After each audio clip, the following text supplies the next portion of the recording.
Sanibonani bafowethu, hamba kahle konke. uJesu useyinkosi nangakimi. Yazi bafowethu, bengisho nje ukuthi appreciate people who are next to you. Appreciate abantu nabo. Bonga nje uNkulunkulu ngabo. Bonga uNkulunkulu ngebandla okulo. Babonge nabasemsebenzini, ngiyazi asizwani emisebenzini, asizelanga ukuzowakha ubuhlobo, kodwa sizosebenza sonke futhi sizosebenzela izingane zethu. Kodwa we are spending much time emsebenzini. But ke bafowethu, I just want to say appreciate your spouse, appreciate your husband, appreciate your wife, appreciate your children. Mama, uyazi ngelinye ilanga kumnandi nje ubonga indoda. Ngiyabonga sithandwa sami ukuthi ubuyile emsebenzini. Bafowethu, let us appreciate. Ngiyabonga sithandwa sami ukuthi uyangenzela okuhle egameni lika Jesu. Bafowethu, let's learn to appreciate one another. Noma ngabe umuntu umkhokhele ukuthi ayenze into, kodwa bonga. Uyazi kubhlungu kanjani ukwenza into ungabongwa, kube ngathi bekufanele ukuthi uyenze lento leyo.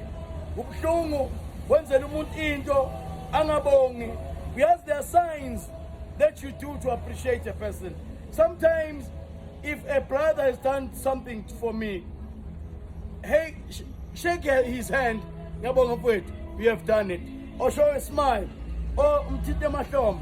Thank you so much for doing it. But especially if it's your wife or your husband has done something great, show by the sign of love. A kiss will do, a hug will do. If bantwana bami, please appreciate your parents. They've gone through a lot to do something for you.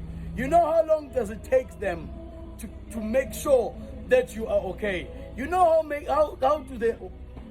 what do they have to face every day for your school fees? What they have to face every day for things that you demand? Sometimes there's no please, there's this I want. And then your parent goes all out just to keep you happy, just to make that you're okay. So I am begging you, learn to appreciate. Start to say thank you. Start to say please. Start to say I am sorry. Bazalwane, if you are not valuing the person that is next to you, unfortunately, someone said, unfortunately, there will be people who appreciate them. I love you. Keep well. You are loved.